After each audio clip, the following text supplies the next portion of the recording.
দাসীর সাথে সহবাস জায়েজ হলে টাকা দিয়ে পতিতালয়ে গেলে কি গুনাহ হবে? কারণ তখন তো সাময়িক সময়ের জন্য দাসী কেনা হয়। অত্যন্ত আফসোসের বিষয় যে প্রশ্নকর্তার দাসী সম্পর্কে ধারণা নাই। কৃত দাসী, সাধারণ দাসী না, কৃত দাসীর সাথে সহবাস করা জায়েজ আছে, স্ত্রীর মতো আচরণ করা জায়েজ আছে। কার জন্য?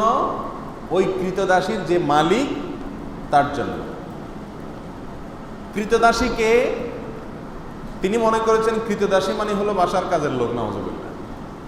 কৃতদাসী হলো যুদ্ধের পরে, মনে করেন মুসলিমদের সাথে অমুসলিমদের যুদ্ধ হলো, সেই যুদ্ধের পরে পরাজিত যারা, তাদের মধ্য থেকে যারা বন্দী হয়ে চলে আসছে, যুদ্ধবন্দী, এদের মধ্যে পুরুষদেরকে বলা হয় কৃতদাস আর মেয়েদেরকে বলা হয় কৃতদাসী।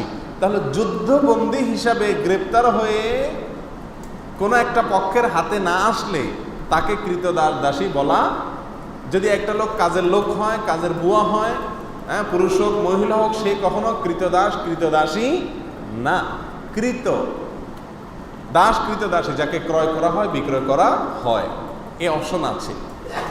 এখন কৃতদাসী যদি যুদ্ধবন্দী হিসাবে আসে, যে ব্যক্তির মালিকানায় আসবে, অর্থাৎ যোদ্ধাদের মধ্যে যে বন্টন করা হবে যুদ্ধলব্ধ সম্পত্তিতে, যার ভাগে পড়বে সে তার মালিক। সে চাইলে তাকে রাখতে পারে, চাইলে তাকে বিক্রিও করে দিতে পারে। এ হলো কৃতদাসী সম্পর্কিত সংক্ষেপে কথা। এখানে কৃতদাসীর সঙ্গে সহবাস করাকে ইসলাম অ্যালাউ করেছে কেন? এটা নিয়ে আমাদের নাস্তিক ভাইদের বা নাস্তিক বন্ধুদের প্রশ্নের কোনো শেষ নেই। তারা বলে, হ্যাঁ, একজন কৃতদাসীর সাথে ইসলাম সহবাস করাকে কীভাবে বৈধ করেছে? কেন বৈধ করেছে? আমি সংক্ষেপে শুধু বলতে চাই। মনে করুন বাংলাদেশের মানুষের সাথে অন্য কোনো দেশের মানুষের যুদ্ধ হলো, যুদ্ধে যারা গ্রেপ্তার হয়ে বাংলাদেশের মানুষের কাছে চলে আসলো, তাদেরকে যদি পরাজিত শক্তি যারা, তারা তাদের যুদ্ধবন্দীদেরকে নেওয়ার জন্য কোনো চুক্তিতে আসতে পারলো না, যে কোনোভাবে নিতে পারলো না, ফেরত নিতে পারলো না, এখন এই লোকগুলা যুদ্ধবন্দী হিসাবে যাদের হাতে আছে তাদের কাছে কিভাবে থাকবে? ছেলেদেরটা তো যেমন তেমন কাজকাম করলো, সমস্যা নেই। মেয়েরা তো বাসা বাড়িতে থাকবে। তাহলে এই মেয়েটা বাসা বাড়িতে থাকলে তার নিরাপত্তার কোনো রাস্তা আছে? কোনো রাস্তা নেই।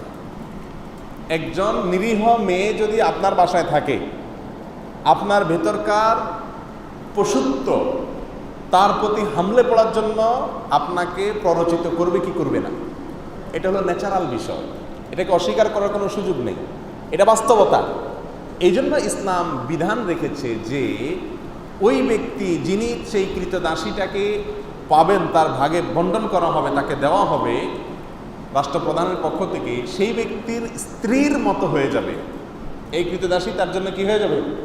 স্ত্রীর মতো হলে তার সন্তান, তার ভাই, তার অন্য কোনো লোক তার দিকে লোলুপ দৃষ্টিতে তাকাবার কোনো স্কোপ থাকবে না। এটা হলো তার জন্য এক ধরনের নিরাপত্তা নিশ্চিত করা। আমি কি বুঝাতে পারছি? এই লোকটা যদি তাকে বিক্রি করে দেয়, কেমন যেন একজন মেয়েকে তালাক দিয়ে আরেক জায়গায় বিয়ে দেওয়ার মতো।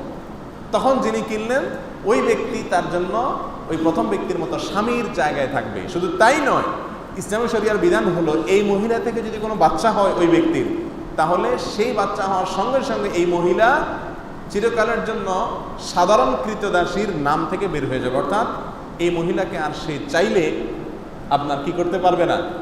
বিক্রি করতে পারবে না। তাহলে কৃতদাসী এক জিনিস আর কাজের বুয়া আরেক জিনিস।